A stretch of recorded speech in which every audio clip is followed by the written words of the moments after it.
The thoughts, views, and comments expressed by the hosts, guests, and callers on Beyond the Headlines are not necessarily those of management, ownership, or production unit of the Verizon Media Group. Beyond the Headlines is a production of ILTV Studios and cannot be reproduced or represented in part or entirety without express written permission of the Verizon Media Group. Beyond the Headlines is the intellectual property of the Verizon Media Group. Copyright 2021.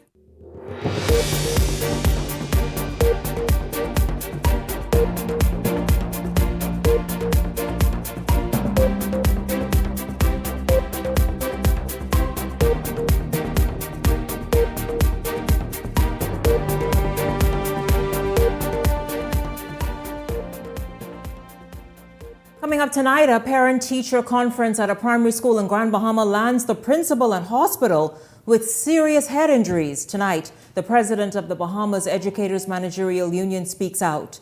Also tonight, the F&M getting ready to launch its candidates who will contest in the 2026 general election. So the question, who made the list? And even more importantly, who didn't? That's coming up for you tonight.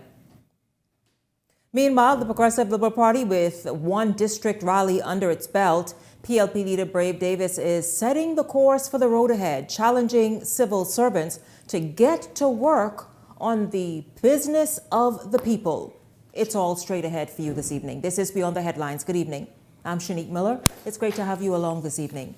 Well, it was meant to be a parent-teacher meeting at the end of the school semester. However, things turned violent when an angry father hit the principal of the primary school in Grand Bahama in the head with a piece of iron. The principal had to be airlifted to New Providence, while the 27-year-old man was arrested and subsequently released. Well, joining me this evening to discuss this and how troubling it is for the union, for the school, for just education in general is Stephen McPhee, president of BEMU, Bahamas Educators and Managerial Union. Good evening to you, Stephen. Welcome to Beyond the Headlines. Hi, good evening, Shanique, and thanks. Thank you all. Yes, it's good to have you here. Let's just talk and go back to last Friday on the campus of that primary school in Grand Bahama. What took place? It is the end of the semester. This female principal, was she alone in the office? Yes, she, Sister Butler, was alone in the office at the primary school in McLeanstown, and a gentleman presented himself as a guardian, relative, as is a normal practice following report card day. Was a Thursday. And so we would normally have in schools the following day, a lot of parents who are unable to come and collect or for whatever reason would send a relative on their behalf. And once they present themselves in a respectable manner, the principals and teachers would do as much as they can to accommodate them. This individual presented himself reportedly to the premises and asked the principal, identify the relative whose report card he wanted, and asked the principal if she would assist.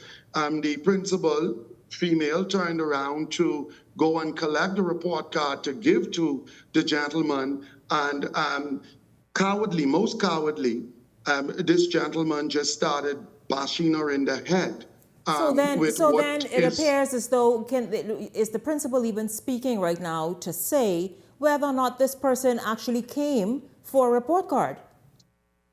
Yes, well, they claim, they didn't get a report card, nor did they actually even seem to be interested in getting one. It appears that this individual entered the campus, and whatever the intent was, whether intentful or not, that's what they did, because they'd asked for the report. The principal attempted to assist, and the minute she turned around to go and get the report card, there wasn't even any conference. There was no meeting. There was no discussion. He just started attacking her by hitting in the head what is reportedly a metal object. I mean, that's quite dangerous. Knocking her semi-unconscious and almost leaving her to death. That is quite frightening. Was there no security? I understand that obviously it's the end of the semester, so the school was quite scanty, including administrative staff. Was there no security on campus? No, Shanique, there was none, and this has been a long-age problem that the union, even more recently, as we had this most lively discussion in the public about parents dropping off children, especially in primary school, well before school hours, and no one being there to ensure their safety and the rest of it. There is a massive shortage of security officers in the first instance, especially in Grand Bahama.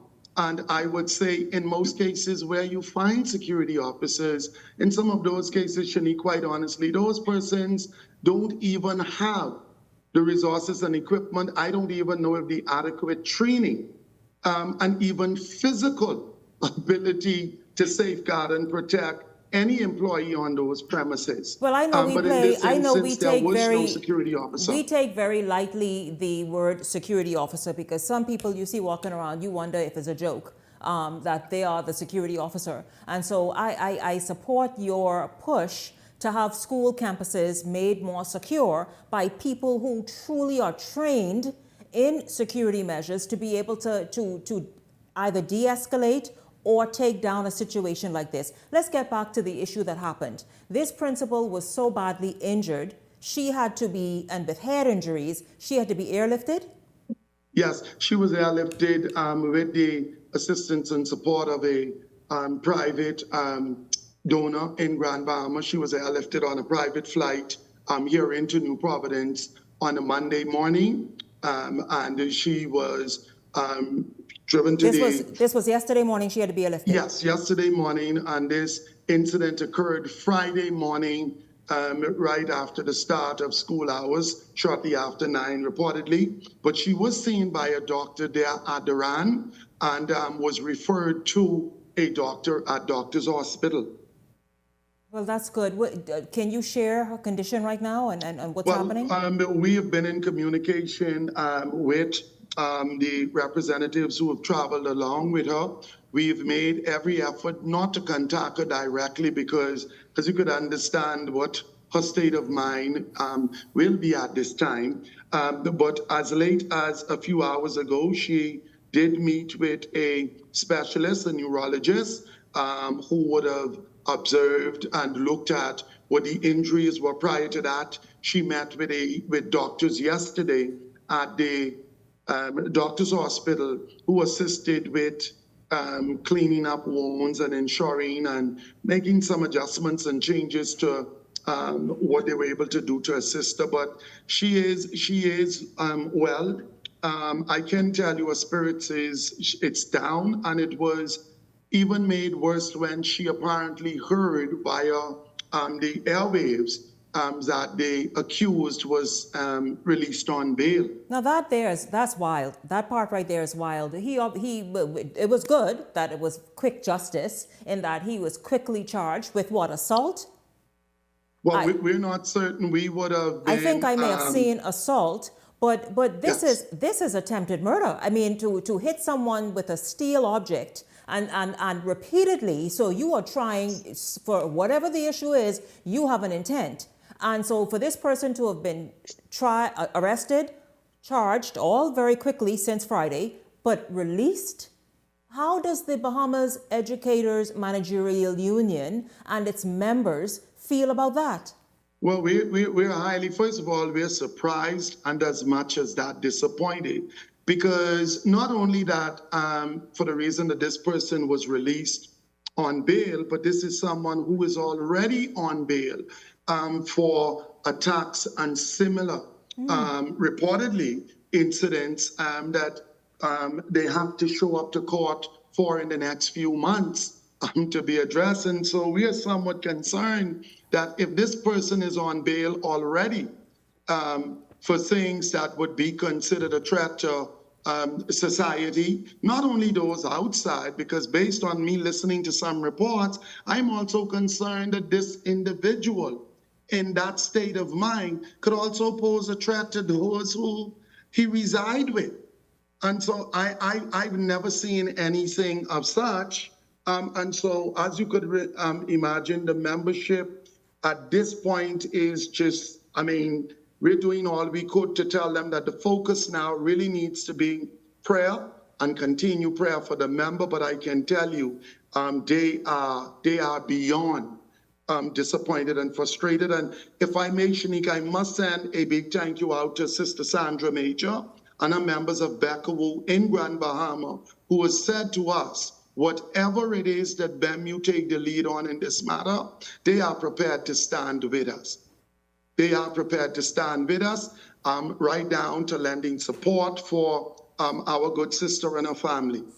Let us talk about, if we can, let's talk about how open these campuses are. Yes, it's the end of the semester. I imagine if the campus is open and the principal is there, security should be there as well. But let's just talk about the need for, how is the school normally operated? I know it's a primary school, so is there, is she assisted by Yes. by a good administrative team, and then levels of security there, like just real security on these campuses?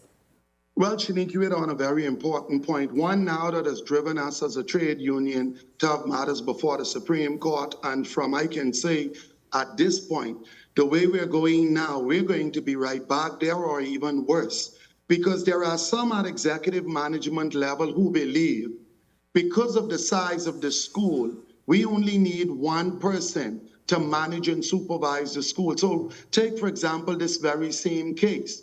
Sister Butler has no assistant at the administrative level. Wow. So she serves as the principal, the vice principal, the senior master mistress, teacher, counselor, everything. And worse, Shanique, what most don't know in the public is, in most of these cases, these principal called Principal D, some of them in most cases are paid less than the teachers that they're supervising. What is it called? Principal D? Principal D. The ministry decides, and the public service, that based on the size of the school, by Yes. student population, Yes. they found it fitting for decades to say, this school only has this amount of students, so there will be one administrator in this school. That one administrator, grossly has to do the job of all, and they still have to do duties. They are not hired to teach, to report cards, and all of that.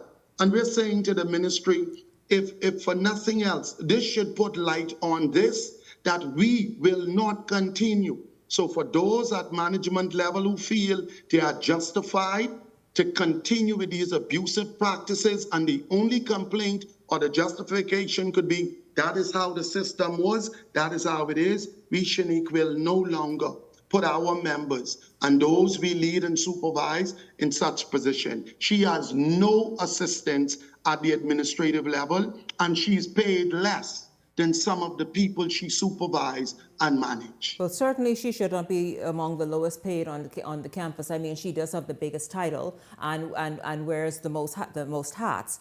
Of course, the average person would understand, listen, this school, it seems to be a very small school in East Grand Bahama with a small student population, so it certainly doesn't need what another larger school would need. But I understand what you're saying. There must be sufficient and adequate security. There must be more than one person. I mean, it's almost like Mayberry, because you opening the school, locking it up, sweeping the floor, then going to teach the children, then going to try be the administrator. That sounds like a lot. And Shanique, just not to cut you up, but on that same point, I don't know if the public is aware that the only place in our whole system of employment that such thing take place in the public service is among administrators in schools. If there are 10 persons living in McLeanstown will have a police officer, it will have a doctor, it will have a nurse, it will have a sergeant, an inspector. It does not require, or it is not acceptable that the sergeant will do the corporal and the others' work. If you send a nurse, a doctor, the doctor don't do the doctor and the nurse and they work. So why are we doing it to just this group of public officers? So you're saying regardless of the size of the school or the amount of students enrolled, treat the administrator and the staff and the school as you would any other school. Other school or profession. With a staff complement to that, but certainly not one person who has been exposed to being attacked and was attacked on Friday past. Yes. I certainly, our thoughts and prayers are with her. We hope she makes a speedy recovery. I'm not sure if she's even going to be in the mental state to want to return to school right away in the new semester. Well, I can tell you, Shanique, she will not be returning, not just to that school, but to any school. We're not the employer, and we can't dictate to the employer, but we are a group of employees who have rights. And I can tell you, she should not even have been to that school. Should not have even been to that school. This is someone who has had a prior traumatic experience.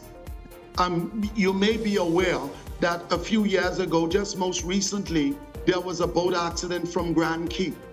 This officer was on that boat and suffered injuries, head injuries. We met with the employer and we agreed on some things. So we were somewhat shocked and surprised to know that what was agreed on and the level of support that was supposed to have been provided for this member. To date, we are somewhat discouraged hearing now that some of the things we agreed did not take place. On that matter, we will be meeting with the employer. Are you happy with the move to go and recruit teachers, that perhaps schools like this can now have additional senior staff? Yeah, well, one of the challenges, as you can see, recruiting teachers and administrators is going to remain a challenge because now you just added another tier. If I am feeling unsafe in a school, I'm not going to a family island, a remote island, or the end of an island where I figure it is not getting the adequate security, it's not getting the adequate staff.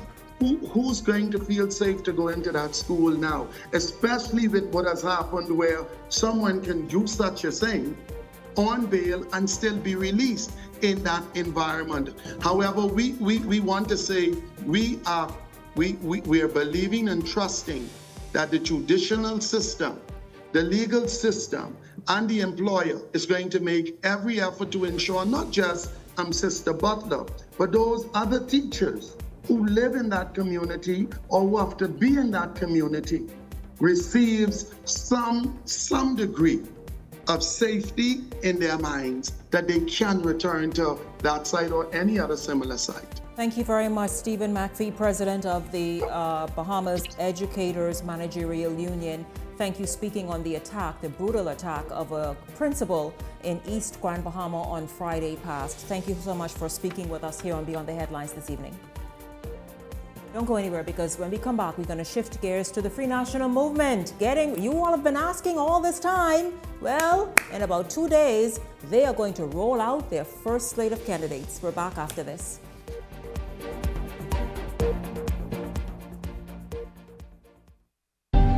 Cancer Treatment Centers of America is now City of Hope, creating one of the leading cancer care and research networks from coast to coast, providing more of what you need. More locations means more care closer to home. More specialists means more expertise. More research means more breakthroughs.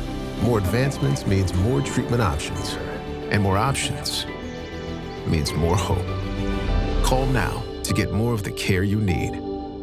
At the Water and Sewage Corporation, safety and convenience are our top priorities. However, our meter readers face challenges that can make their job difficult. Locked gates to guard dogs sometimes leads to missed readings and estimated bills, which can be frustrating for you and us. That's why we're upgrading to digital meters. They bring safety, accuracy, and convenience to homes across the Bahamas. We can streamline data collection, reduce on-site visits, and provide more accurate bills with no more estimates. Digital meters also help detect leaks early, saving you from costly bills and reducing water waste. Soon, a user-friendly app will let you track your water usage, manage bills, and stay informed, all at your fingertips. Over the next year, we're rolling out digital meters nationwide, transforming how we serve you with a safer and cost-efficient water supply. To learn about our digital meters, visit our website or call us today. And don't forget to update your information at any of our locations. I feel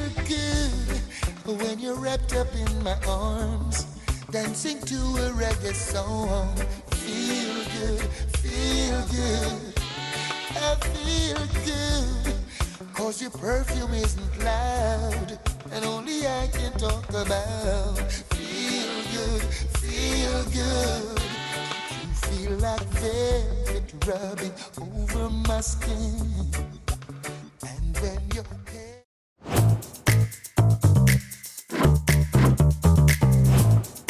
What you doing there? I'm getting ready for this heat, boy. But you want to see what in this box? The ghost pepper chicken sandwich, boy. Get an apple pie, fries, and ghost pepper chicken wing. You see it? You look at me? Four. Yeah, boy. Try our new Ghost Pepper Chicken Box today. Available for a limited time only. Love that chicken from Popeyes. Welcome to Paradise Premium Foods, where exceptional taste meets everyday convenience. Right in the heart of Hurricane Hole Plaza, whether you're planning a beachside brunch, an intimate dinner, or simply restocking your favorites, we offer only the finest selection of local and imported goods, handpicked for quality, freshness, and flavor. At Paradise Premium Foods, shopping is effortless, service is personal, and every visit feels like a treat. From gourmet meals to go to organic essentials and indulgent treats, this is your neighborhood market elevated. Live well, eat better. Discover Paradise Premium Foods, now open at Hurricane Hole Plaza, Paradise Island. Paradise Premium Foods. Taste the difference.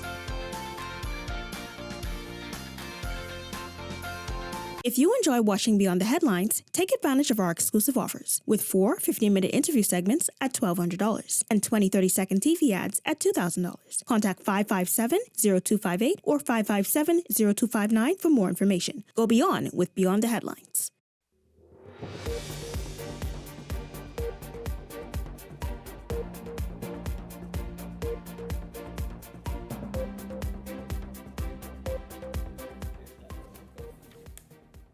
Welcome back to Beyond the Headlines. The Free National Movement in 2 days will unveil its first slate of candidates for the upcoming general election with hopes of winning over the Bahamian people. Now, before we go to this report by Linton Ritchie, here's FNM leader Michael Pintard in a video message released today.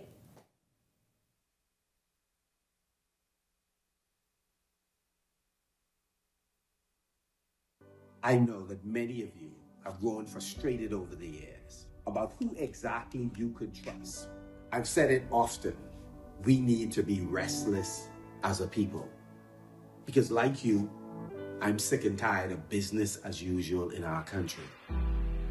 Tired of so many persons defending the status quo when they know, we know, things should be better, things can be different.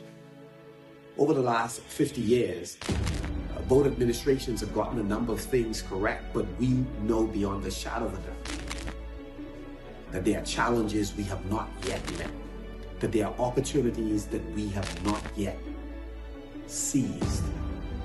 We have to have a greater sense of urgency.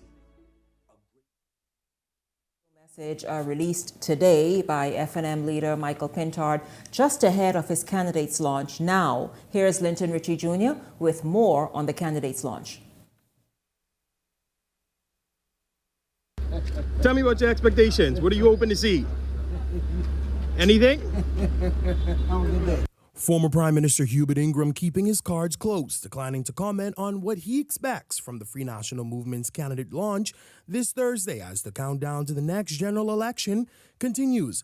Eyewitness News pressed Ingram for insight. After all, he's been vocal in the past about the direction he hopes his party takes. But it was opposition deputy leader Shannon Cartwright who spoke up, teasing the return of some familiar faces. You will see in some cases persons who have already been acknowledged by the public in terms of representing constituencies before. Among those hoping for a comeback on the FNM ticket, Miriam Reckley Emmanuel eyeing Southern Shores, and from the Minnis administration, former cabinet ministers Renwood Wells, Ellsworth Johnson, and Frankie Campbell, who previously told the Tribune they're ready to run again. Tuesday morning, the FNM dropped a teaser, a flyer declaring candidate rollout ain't long now, promising real change and people-centered relationship. qualities party officials say the base expects. You will see young persons, you will see phenomenal women on our slate, but all together it's going to come together for a phenomenal team. But with lots of rumors and no official list just yet, Cartwright says one thing is certain. Thursday marks a turning point for Bahamians. Continuously frustrated with this government. They've had enough of this government, the lack of transparency, all of the other issues, crime and immigration. Still, F&M sources tell us not all candidates will be revealed Thursday, notably absent the name of who will replace former Prime Minister Dr. Hubert Minnis in Killarney, despite two front-runners, Senator Michael Barnett Ellis and Party Vice Chairman Lincoln Deal. And when we asked Cartwright about his own political future, here's what he had to say. Are you hoping to be in that list on Thursday? What's the about this? I will not preempt the process. You just have to wait and see. Linton Ritchie Jr., Eyewitness News. Well, there you have it. Anticipation is building. I am going to get right into the discussion this evening. Of course, we will hopefully have a nice live drop from there and see exactly what the mood is and what's going on Thursday evening. But welcome to Beyond the Headlines this evening. Beyond the Headlines contributors, Ali McIntosh and Leslie Miller. Good evening to both of you. Good evening. It's good to be here. Listen, both of you, and who can jump in first? I guess Leslie would say the lady can go first. But your thoughts, one, on the leader's address, and it was quite a little lengthy video. The leader's address this morning that was released and just nicely dropped out there. And then Linton's story where you heard Shannon Cartwright say, listen, look for some familiar faces in this rollout. Not sure if they will be included on Thursday, but do not discount the fact that you're going to see some people like Frankie Campbell, like Renbert Wells, like Ellsworth Johnson, and I imagine others, Miriam Emanuel, and perhaps even one or two new faces. But don't be surprised if they don't reshuffle the deck. I guess you want me to go first. It is interesting, Shanique, and it's good to be here. It is interesting. I'm a third-party candidate, third party, so obviously I'm not excited about the PLP nor the F&M. And so anything the PLP and the F&M does, obviously, not that it doesn't interest me, it does interest me.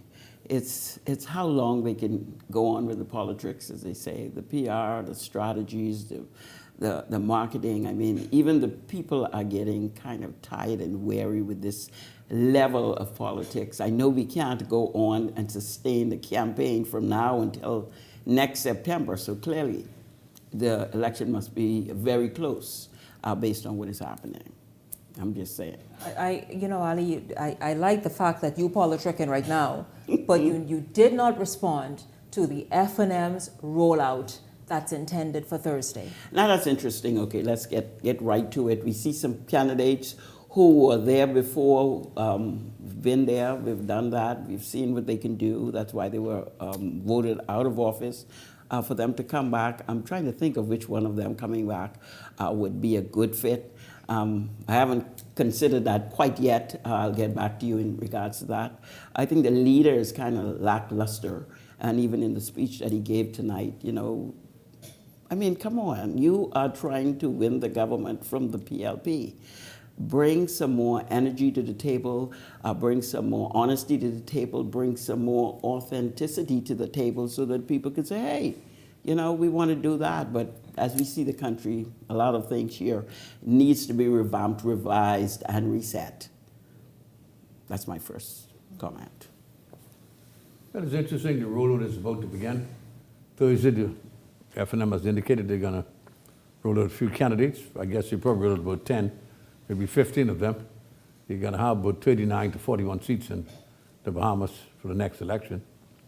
I see a lot of old faces there, former ministers on backbench. Be interesting to see how they sort it out on Thursday. Probably going to be a lot of disappointments with persons who would have been out there canvassing that is probably not going to get the nominations, and we should see how that goes. I think from what I've seen last night at the PLP rally up in Sea Breeze, you had over almost 3,000 people there, I would say, at that rally. I think the PLP is in excellent shape. The Prime Minister has again indicated. Well, Leslie, I'm so happy you jump ahead of the host. I have that scheduled. Oh. No, that's coming. That's Yeah. coming. Let's stick on the F&M because time going, you know, and I want to get there. Listen, nobody knows when election is going to be held, eh? The FNM, I promised it was going to bring their candidates out a long time ago, as you are fully aware. Yeah. And it's very tedious that they are still trying to think because of the fact that they had dumped 3 of them that came on their screen tonight. That wasn't supposed to run. That But is you now said- looking they're going to run. 3 Yeah, that but you were said- no longer on the ticket that was going to be dumped. 3 of them, I know personally. Also, they brought them, they're And bringing now they them back. reappear, so it shows you that some pressure was put on the leader who wanted to get rid of all the fellas who was associated with Dr. Minnis. And you have 3, well, these 2 of them now that was in his camp look like they would be introduced on Thursday. Let's wait and see what happens. Let's wait and see what happens. there's a lot of Absolutely. friction in there. Is there an excitement though? Yeah, I don't know, but excitement you get. I mean, if you got a crew of men and women, I suppose, would be introduced on Thursday to see the caliber of those persons, what contribution you believe they can make to the advancement of the Bahamas and its people at this crucial time in our country's welfare. Again, you got to wait and see, what grouping, how many women are they going to have running in the next general election? I don't think they should just have women for women's sake. No, I'm talking about the caliber of women that people can relate to. And that's why I and said those who that. can make a valuable contribution to moving the country forward. So it'll be interesting to see what they come with. But what is also interesting, Shanique, is that in most of these constituencies, there's like 3 or 4 persons vying for the actual seat. Now, what is the process by which they decide who is going to get that seat? And that is an interesting concept. Of course, I've talked about it. How do you decide of those 4 candidates, 3 or aspiring candidates, which one becomes the candidate? I'm sure the FNM might be having a difficulty with that because I think they are, because just before airtime,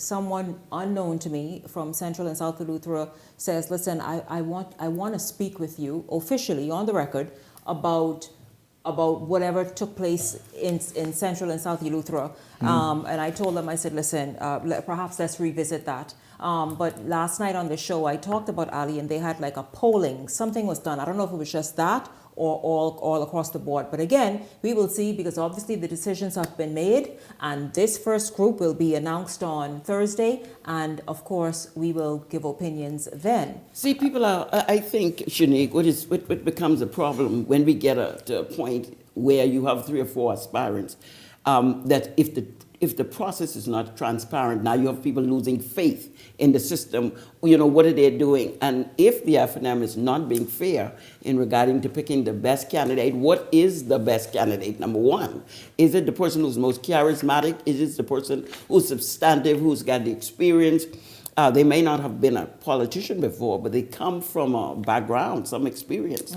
All of that is necessary. You can't just put anyone. And I know nowadays, we see people are being elected from any number of places in the United States. We see that.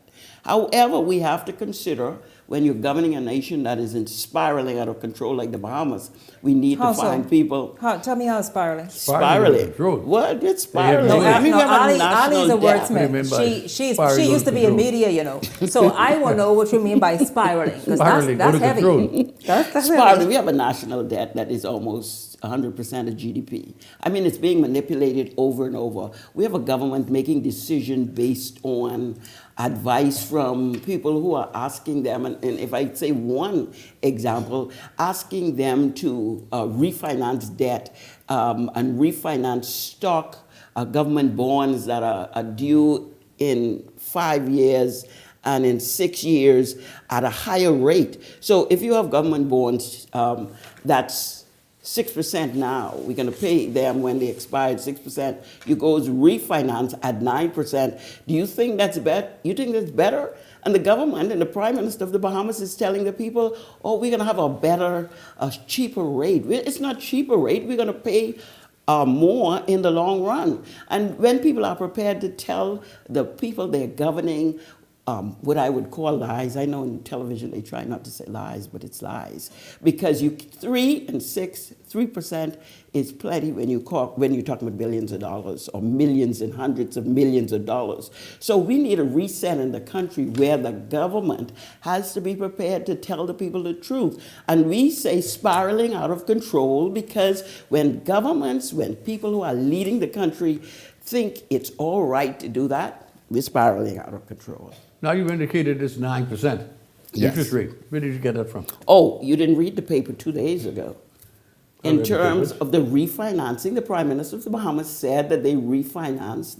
They were advised to go ahead and refinance $1.6 billion, but 9%, they say it's 4 times oversubscribed. Who wouldn't buy government bonds at 9%?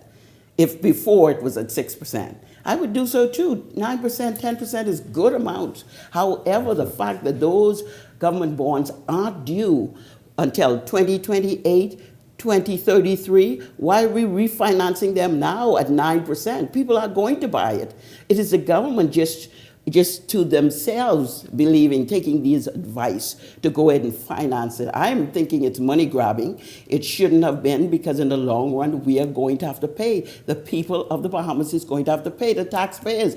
Those persons might be far out of office. However, the persons behind them is going to have to pay. These are bad advice. And when we are saying it's good advice and it's going to do well for the Bahamian people, then obviously we're spiraling out of control because we don't have the conscience to not lie to the Bahamian people. But your observations are very interesting because the financial experts or so-called experts in the country, as well as those in New York and elsewhere, they're saying the opposite. That It's going both. It was amazing that it was oversubscribed 4 times over. Yeah, because it's 9%. Who wouldn't wait for 9%? I would buy it myself at 9%. And there it is. The and people, says. The panelists, he was happy with led by Ali, has ignored exactly what it is tonight's topic in this segment was. I needed to hear what the F&M, after going through all they've gone through, exactly how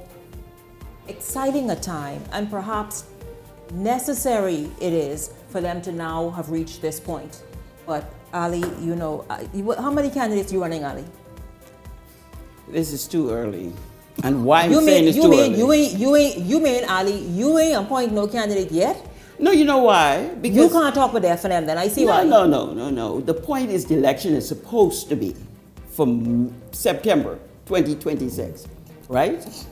No country is going to sustain a campaigning for 1 year and 3 months.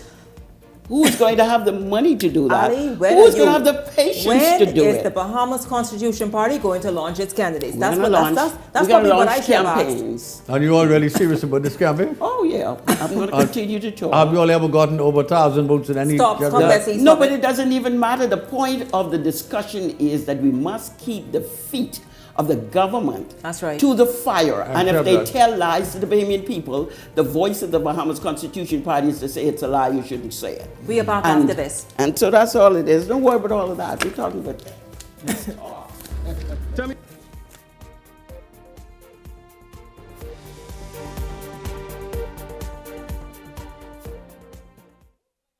The internet isn't just for surfing. There's a sea of shoppers buying online, and you can connect with them on Tingsy. Tingsy is the SBDC's online storefront built for Bahamians. Take your business to the next level by selling to customers online, both at home and around the world. People want Bahamian things, and if you got things to sell, sell on Tingsy. Find out how you can connect with a sea of buyers by visiting tingsybahamas.com.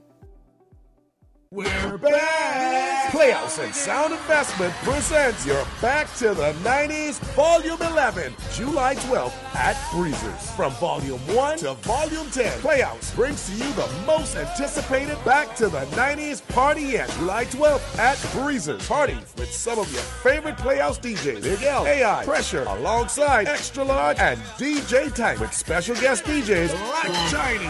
Hosted by yours truly, Joe Cools, and my brother, DJ DJ Bravo. But wait, it doesn't stop there. Rock the night away with Reggie Snapper, performing live, Kimbo King, modeling, and so much more.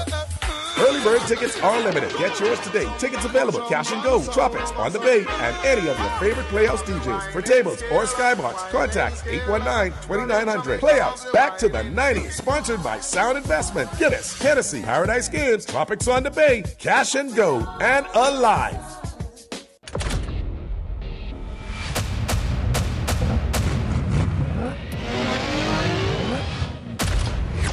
Win a brand new 2026 GAC MPOW every week for 5 weeks. Every 10 reward points earns you 1 digital entry. The more entries you gain, the better your chances to win.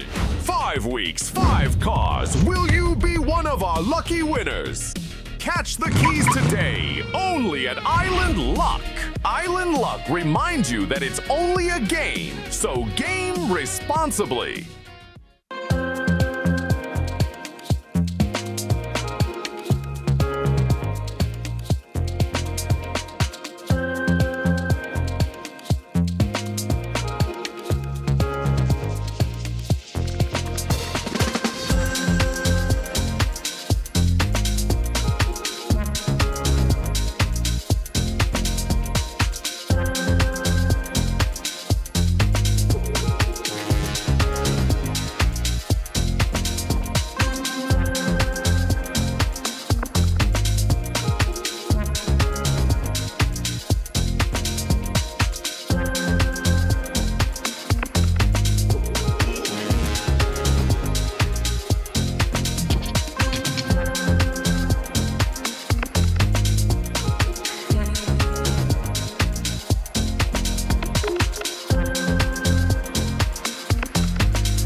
So you want a space.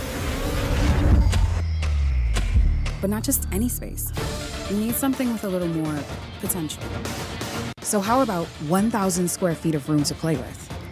Superb audio and video production capability, digital LED wall, full lighting grid, and about 124 seats to accommodate a full studio audience with so many other features. Make us your home for your next concert, conference, and so much more. Honestly, the possibilities are endless. Here at ILTV Studios, we'd love to bring your next event to life. So what do you say? Do you want our space?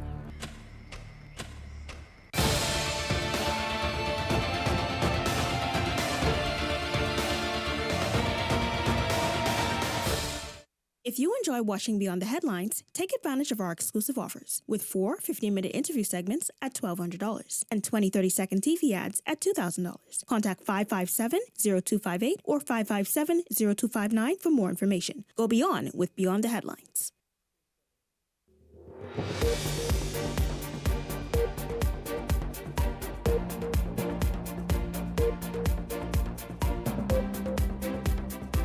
For Lincoln and welcome back to Beyond the Headlines. Well, 4 PLP strongholds joined forces in eastern New Providence on Monday evening in a first rally of the political season for the PLP. Party officials and supporters turned out in droves as they listened to what party leader Prime Minister Davis had to say. Jose Etienne was there and gives us a recap in this report. Look at the people out here tonight! A crescendo of excitement and fanfare erupting at the Sir Charles Carter Park in eastern New Providence as hundreds of Progressive Liberal Party supporters flooded the area for the first East Link Up rally. Seabreeze, Yamacraw, Fox Hill, and Elizabeth, 4 strongholds answering the clarion call from their members of parliament to show up and show out.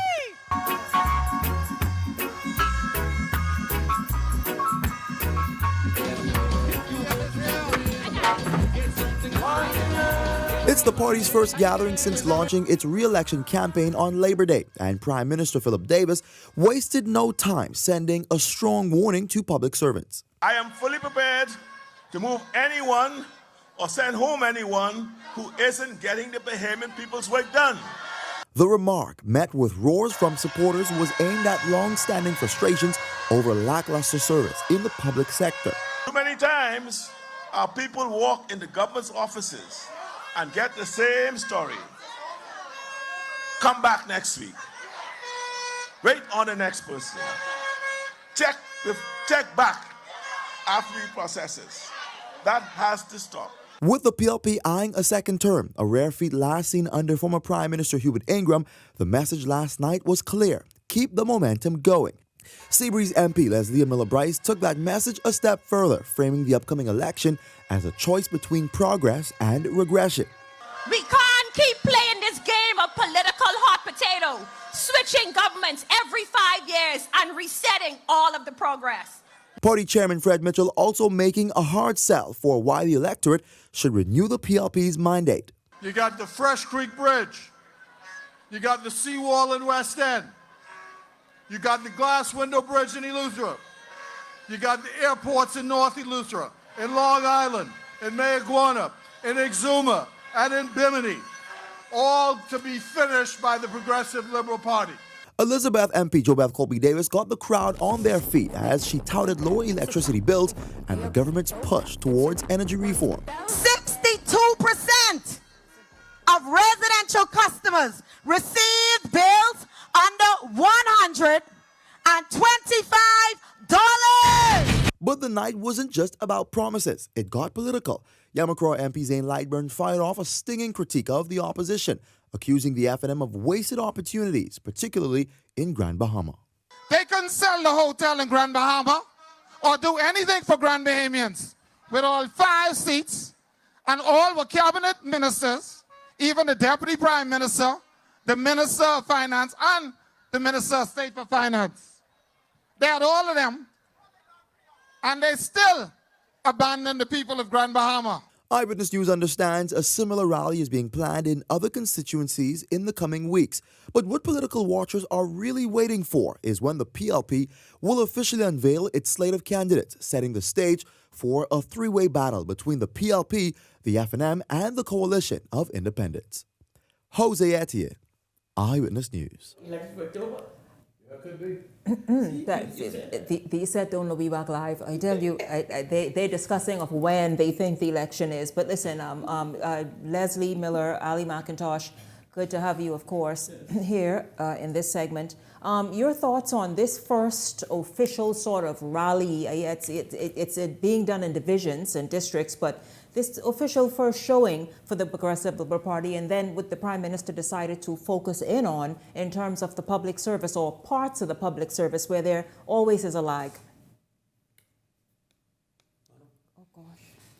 That's interesting. It is interesting. It's obvious that the PLP is in full campaign mode. As I said before, it's going to be difficult to sustain this kind of campaigning more than about 4 months. So clearly it appears that the election might be right before us, before the year's out. Leslie is the experienced one. He would know, but I believe that this kind of campaigning is going to wrap up the campaign within the next 4 months or so, 4 or 5 months. So I'm not trying to just select a date. Mm-hmm. The Prime Minister said he's got it close to his heart, but I do believe it may be within the next 90 to 100 days, 120 days. Am I right, Mr.? The rally last night was an interesting one. You had about 3,000 persons there attending the rally. It's a good, energetic crowd of good speakers. I believe elections are on the horizon. The party sees themselves in good shape with the Bahamian people. As I always tell the Prime Minister, there's nobody hating him yet. That's the most important thing in trying to win an election. Your leader has to be loved and respected by the people. I believe Mr. Davis has all of those attributes, and especially with him now informing those persons who work for the government, all of them, in each department, to treat people with respect, treat them with decorum, and more important, getting things done for people instead of turning them around like a lot of people have been complaining. That is extremely important. And most of them go and complain point. To his office on a daily basis. Or the people go to complain to him. To him. But I'll tell you, Bahamians the nation over and visitors are extremely frustrated with the turnaround by many agencies of the public service. And not all of them, but many agencies of the public service is like, that's just a norm. The same situation with people who complain about the public service. Bahamians are very frustrated. I know of many persons who wish to get maybe an acre or so of land which has been on for a long time. The Prime Minister would have already approved their getting the land. They're living on the land, and one lady I know in particular, who's been trying now for the last several years. The Prime Minister approved it, but nothing is being done. And she calls me every other day. I told her I'm going to get it done before the end of the month, or at least in short order. And it's those type of frustrations. People go to try to get things from social services and the like. Social services have to come and assess your house, and they never get back to you in many instances, based on the view of the person who's doing the assessment. And people are frustrated in many, many departments. I think the PM made a clarion call that you got to get up and do your job. As he told one of the guys, I think from Ministry of Works, if you can't get the project done, then give me a resignation and go home, go someplace else. You know, people are just fed up with inadequate services. Was that threatening? There was a sort of a narrative today to say, well, wait a minute, is the Prime Minister threatening these people's jobs? Was that narrative a fair assessment of what was said? If I may, I understand what Leslie is talking about. Based on what I read earlier in the day with the and on Facebook, it sounds pretty threatening because it sounds like a overwhelming statement or a one-size-fit-all. You know, either you get the job done or you get out. But we have a very interesting dichotomy in the country where when the PLP is in, the FNMs in the civil service don't work, and when the FNM is in, the PLP in the service don't work. I mean, I don't know how we got to that point where it becomes where people who are civil servants who are supposed to be doing the work, no matter who is in office, is actually holding up the reins of getting things done. But is that a much different dichotomy of what it is the Prime Minister might be talking about? It's interesting you brought that up because, you know, we've had several studies done. You know, when I was chairman of BBC for those years, I was there twice, an accumulation of about 8 years in total. The studies that we had done as far as productivity indicated that the average Bahamian at BBC puts in about 50% of the time on the job. But if you go to any government department, I went to one today, right down the street here, and you see about 50 people out of the yard just sitting down rapping. Any department, we have some serious problems, and it is amazing what the cost of having someone pensionable costs this country. And that's what Bahamians are looking for. I want to be pensionable. But the productivity is so low. Our productivity in Bahamas is lower than any country in the Caribbean, you know. Mm-hmm. The IDB just finished a study that indicates we are in terrible conditions because, like KB Song, who gave you that job? Mm-hmm. My MP. Mm-hmm. Who sent you to work?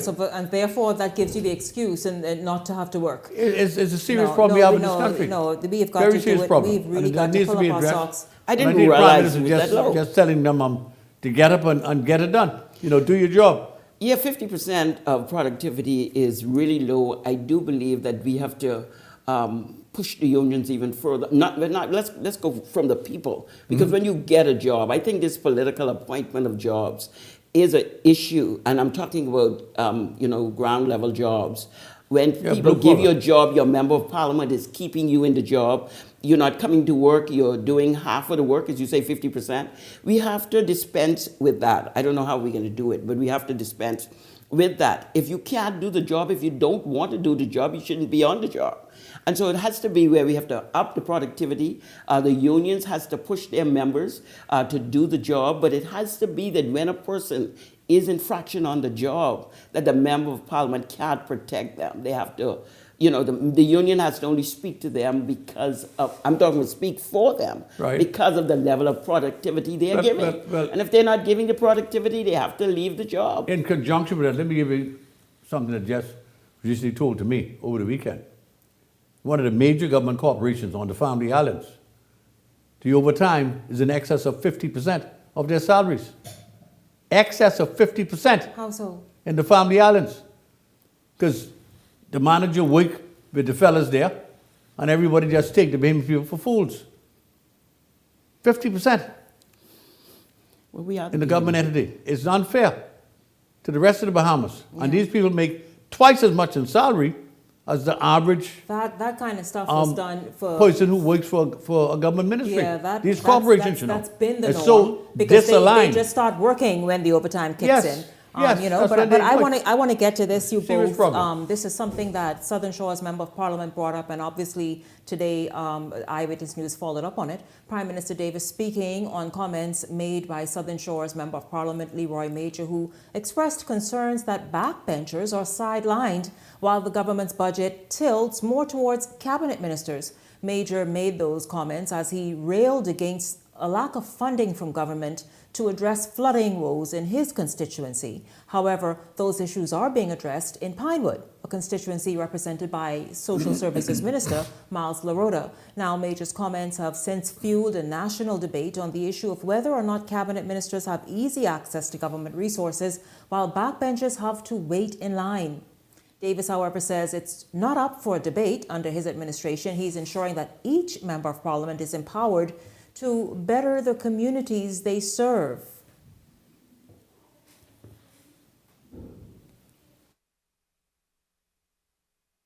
I make nothing of that. I mean, I don't know why he says that. Maybe you have to ask him what he makes of it. Under my watch, I'm ensuring that everyone is able to benefit from the resources of the country. That's why we're saying island by island. We're doing it from constituency to constituency. Everyone's going to be touched, and no one's going to be left out. No party doesn't have disagreements, but it's when disagreements lead to disunity. So the challenge says we know how to agree to disagree, because we encourage our members to share their views. We were for them doing it internally. But very often, it gets into the public domain. But at the end of the day, we are united. We continue to be united. Well, PLP insiders have described Major's comments as an act of dissent against the party, prompting some to believe that the governing PLP is battling disunity. Of course, you heard the Prime Minister speak to that and says, kind of brush those away about disunity, but if there will be disagreements and different sort of opinions and thoughts about how things should be done in any organization. But let's just talk about that. I imagine a member of parliament who doesn't carry the title of cabinet minister would feel as though sometimes a cabinet minister is getting preferential treatment. But then there's that constituency budget, isn't it? Yes. Isn't it that you go lobby, not because you're elected to a team and a team that won means that you sit. I imagine politics and the inside politics is something where you still have to go and lobby for what it is you need in your constituency, is it not? Yes, you have to actually be there. You have to say, this is what I need. Everybody's not paying attention to your needs. They're paying attention to the greater need. I'm talking about a government. And so if you as the backbencher do not push your needs, the constituency allowance should allow you to get things done. You can go to the Ministry of Work. I think he should have been doing a little bit more pushing if he wanted more to be done. Let's bear in mind a few things. Politics is a numbers game. You have to win enough votes and enough seats to become the government of any country, the Bahamas. Why would a prime minister impair any member of parliament who has to be re-elected to lose a seat? It's not impossible to do. And remember, each and every member of parliament, the FNM as well as the Progressive Party members, receives a $150,000 stipend earmarked for their constituency. Okay, so I believe that, I've been in cabinet, I've been there 15 years in parliament, and you got to go and raise hell for what you want. And every member, believe me, in parliament is equal. I mean, I had to say a couple of times to my former prime minister, that my brother, in this parliament, when they were counting your votes, they was counting mine too, I respect you and your position, but in here we're equal because we serve a constituency. I don't know where he got that idea from. I think it was misplaced. He came back and he apologized, but the daily newspapers already had him. Of course. And when he said he didn't say it, then he got beaten again for it. So, you got to be careful what you say. Yes. In anger, Yes, of but, course. But no party would allow one area to get more than the other knowing that you need the votes. Yeah. It just don't make common sense. And I feel as though in the structure that we follow, the Westminster system, of course, there's a place for the leader, the cabinet ministers, and the backbenchers. They all have a role. You cannot, I imagine, be on the same level as a cabinet minister. And some, not that you should be overlooked, but one or two backbenchers got a hell of a lot more authority than some ministers as far as spending money. Some of those corporations where the fellas are in charge, so don't fool yourself. And then but a lot then of they're time, working. You got a lot of leverage. They're getting work done. Okay. Listen, I thank you all so much. We obviously weren't able to get to everything we wanted to get to, like the Boundaries Commission. I know the coalition is raising concerns about that and the boundaries. They opened their headquarters today. The Boundaries Commission. I didn't see it. And so we will get to that. We listen. This election season is long, yes. So we obviously will speak on that. I thank you both very much. Of course, at the top of tonight's show, Stephen McPhee, the president of the Bahamas Educators Managerial Union, of course, wishing that principal well. And of course, in the last two segments, Ali McIntosh and Leslie Miller. Thank you both very much. And I want to thank all of you for tuning in this evening. It's certainly been a joy having you here, and I look forward to seeing you right back here tomorrow evening. For the entire Beyond the Headlines team, I'm Shanique Miller. Make it a great evening, everyone.